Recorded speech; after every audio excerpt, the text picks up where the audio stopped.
manuscript contained the details of the murder cult was following the story to commit their... Was Wake their leader? Had he written it? Or would he be the next? An FBI agent had come here before me on the trail of a murder cult.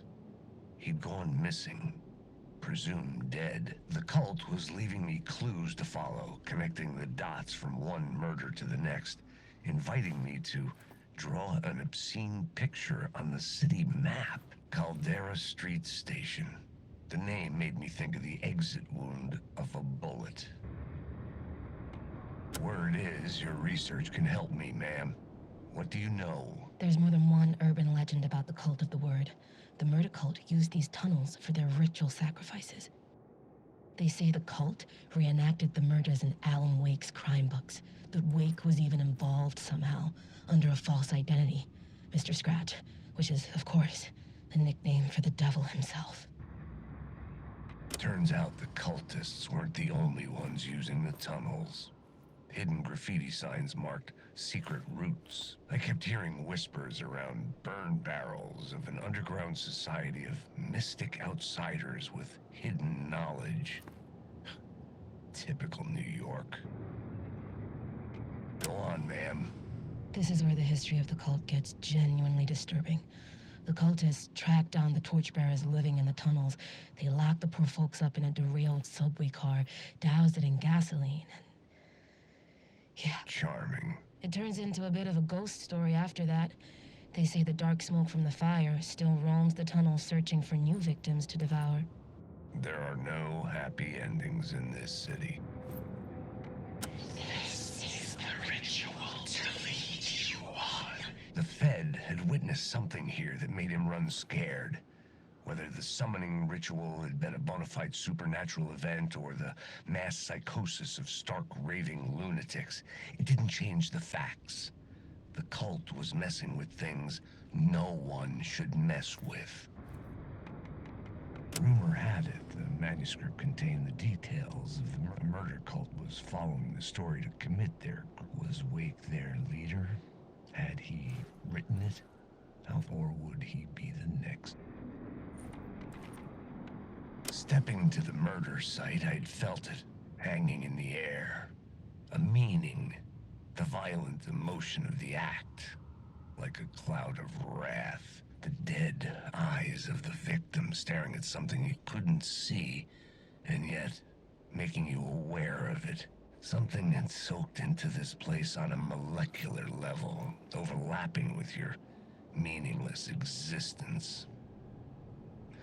Regression to something you had managed to forget, marking you, taking you for a ride, making you crazier. It's bad luck to be on this case.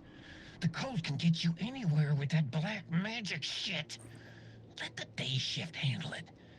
What if... Some Fed came looking for the cult, but it was a trap.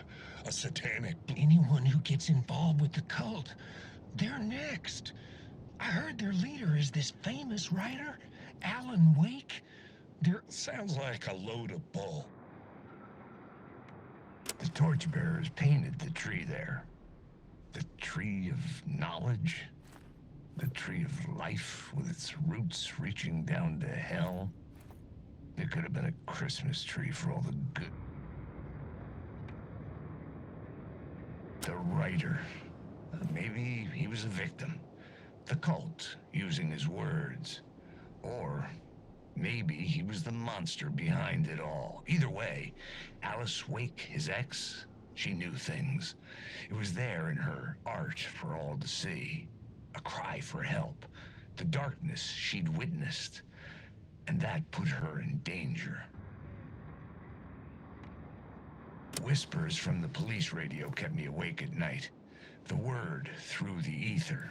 A murder in the backdrop of a play featuring a murder cult. How meta can you get? He said, looking knowingly at the camera. I could sense the cult of the word in this, and their leader, Mr. Scratch. Rumored to be Alan Wake, the writer who'd gone missing years before. So, you were the director of this play? Yeah, that's me. Our performance of the cult was cursed from the pre-show ritual on. The cult is an immersive theatrical experience. Uh-huh. You're gonna have to walk me through what that means. Immersive theater. A play where the audience can participate, spread across this hotel. The cult is a legend. The only written copy of the manuscript lost, the play is passed on as oral tradition between theater companies. Each company only performs it once. The play was said to have special power. You were like kids playing with a Ouija board. And when you call for the devil, he will come. This is ritual to lead you on. Why set up a play in a hotel? Why this hotel? Because the rent is cheap? No. The ocean view was perfect for this. It's said to be haunted. Dark stories about murder, death, suicide. Supposedly, an actual cult once performed an unspeakable ritual to summon something in the ballroom. Did we summon the same thing? Tapped into something horrifying? It seemed like it was part of the play, but it wasn't. Does that sound crazy? You don't want to ask me about crazy, kid. Nice set you got here. What was the scene in this room? Well, this is what we call the writer's room. In the play, it's where the devil rewrites reality whilst God is asleep. The devil was our star role. I got a big-time celebrity to play him, and he was method acting the role to perfection. He never broke character, always wore the cult mask. And who was this mystery celebrity? Let me guess. Alan Wake? I wish I could tell you, but turns out there were masks upon masks. Whoever he really was, shit got weird when he was around. Some of the crew joked that we'd actually hired the devil to play himself.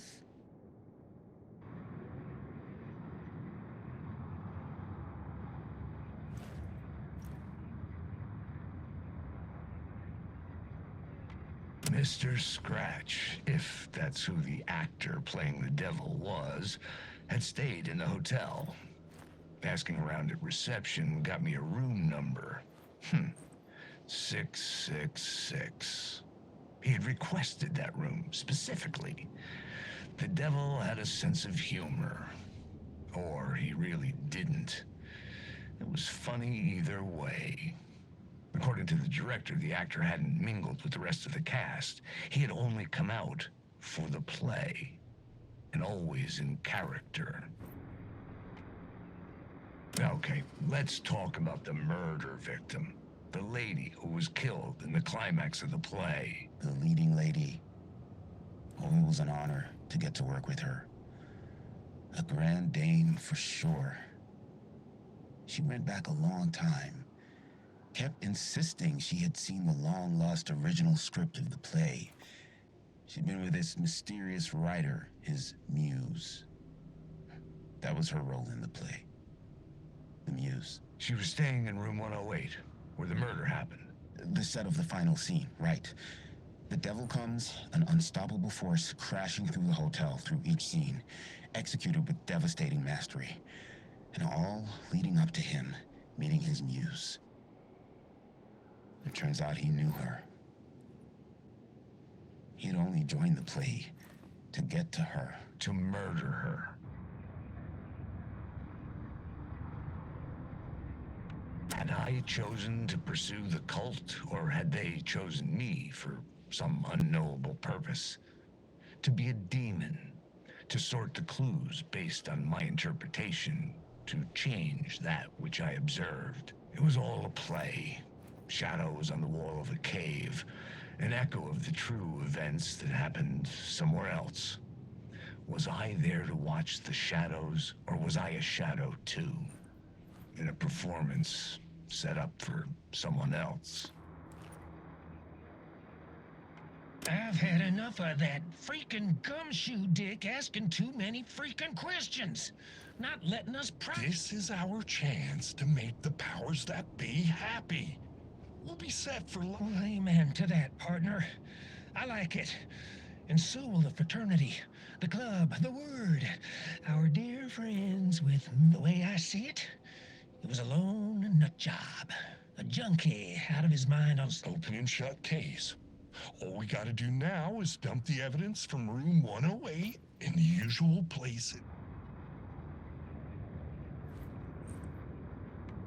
Inside this messy maze of blood trails I was chasing the cult through, I ran into the filmmaker, Thomas Zane, an esoteric bohemian with a hard-on for acts of cruelty performed in the name of occult nonsense. A director wants to control every aspect of the world in their films. Is a cult leader any different? Was Zane just another alias for Scratch? There was a rumor that Wake and Zane had been working on something together. I was going to get the truth out of Zane with whatever means necessary.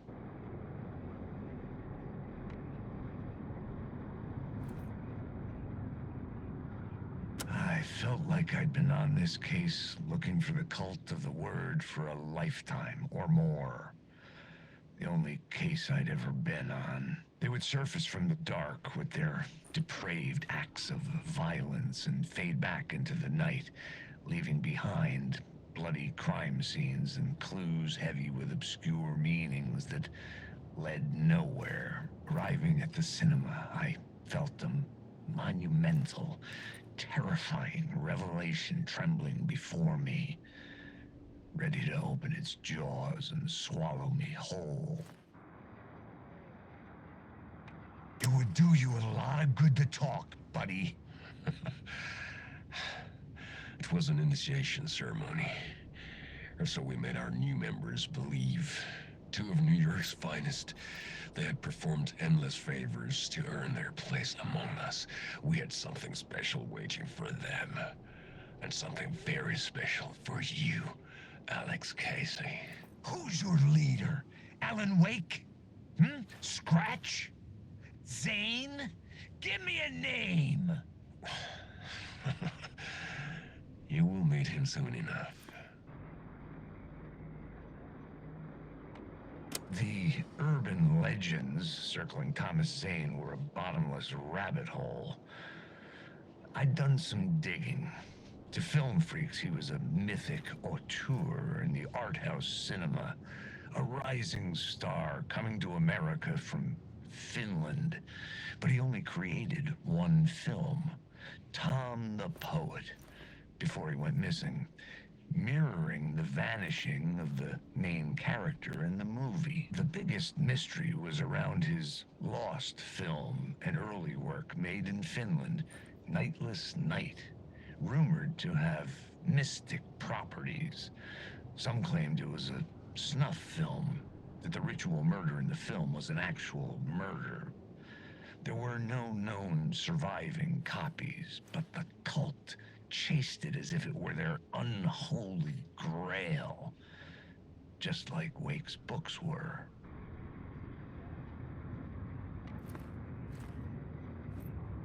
Look at you, following your master into La La Land. A sad bunch of clowns in funny masks and hoods, pretending to be a secret society. Well, maybe it is you who's playing a role, Mr. Casey. A role carefully laid out for you. A puppet blindly performing the ritual steps for the glory of the cult. Huh? What the fuck have you been smoking? Nightless Night. A clip of the lost film survived. You will see, Mr. Casey. In the Nightless Night, you will finally see. You don't think they're gonna want us to, like, cut off a finger or something for this initiation, do you? Nah, I'm sure we'll just chant some ceremonial stuff. Well, it's about time. We paid our dues, made plenty of their problems disappear, dumped all those nobody. What we did or didn't do It's all behind us now. We're going. Yeah, like we died and went to heaven. Don't you fucking move, or I'll blow you away. You got me, Mr. Casey. I'm all yours. Go ahead. Ask that burning question in your mind. How did you do it?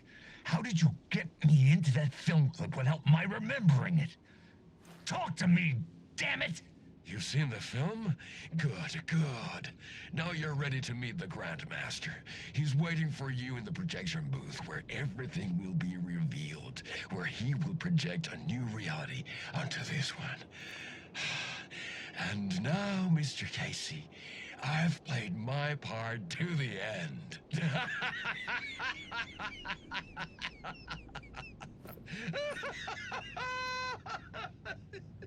No!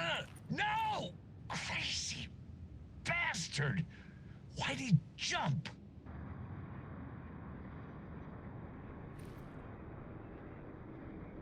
Welcome, Alex Casey. You've done well. You've played your role perfectly. Everything out of your mouth is a damn lie. The only place any of this makes any sense is in your psychotic brain. As a fictional character in a story, you fulfilled your purpose. You brought the writer of the story here. You can go now, Casey. No, I'm not going anywhere before I get some answers. How was I in that movie? Why does all this feel so familiar? What? Who the fuck are you? Who the fuck am I? No! And welcome to you, Alan Wake. This is the ritual to lead you on. We're just one step away from your final destination, Mr. Wake. But first, here's an unanswered mystery for you. If Casey was fictional, and you assumed his role as a detective, are you now fictional too? Whose story are you living, Mr. Wake? There wasn't enough alcohol in this city to drown the memories of this nightmare. But I'd damn well try. This case would never be closed. I had more questions now than at the start. The irony of being trapped in a postmodern detective story. I felt watched. The eyes of some unseen audience on me. I wanted to turn to the hidden camera and tell them to fuck off. But I didn't know where to look to break the fourth wall. There would always be another case for Casey. A million stories in this dark city. The night opened up to welcome me. I walked into her arms. Roll credits.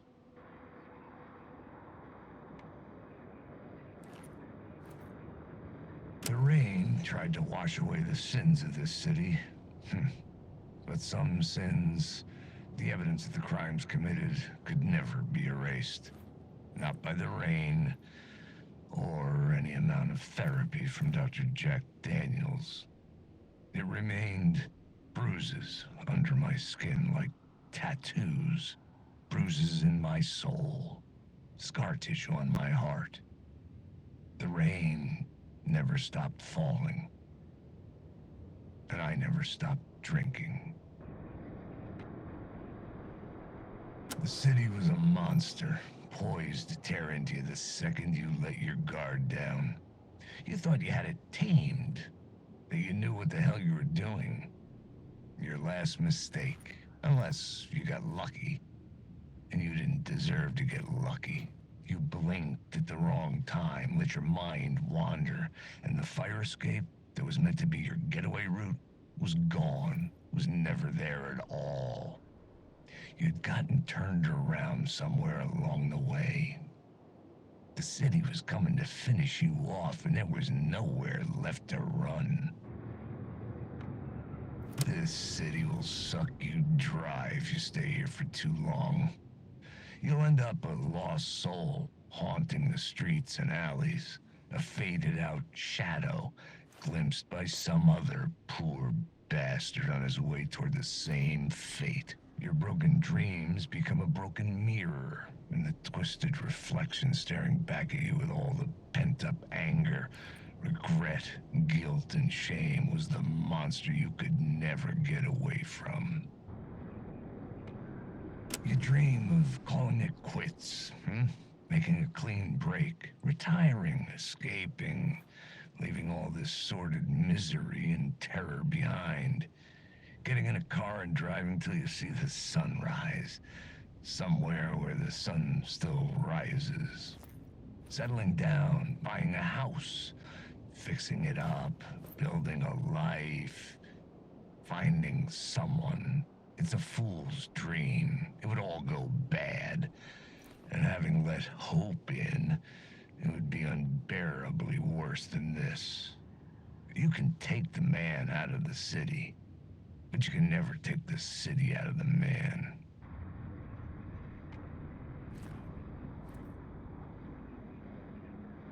They say God made us in his image. Just like us, he is an uncaring, cruel son of a bitch. Having made it in heaven, he doesn't want us there, dirtying up all that nice white upholstery. And he doesn't want to reach down to help us.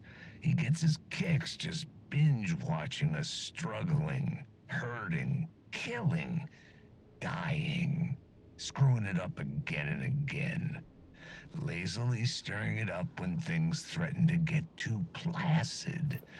This city is only here to satisfy his sick, voyeuristic pleasure.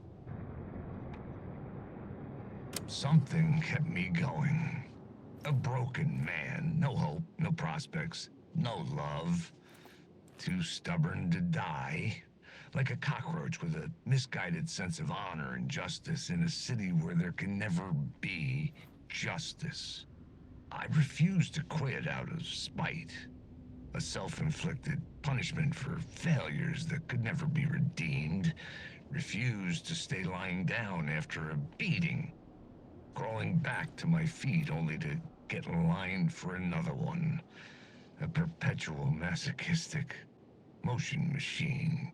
Maybe, in some other reality, a sadistic, godlike creator kept writing cases for me, just to keep selling my suffering to violence-hungry masses for profit.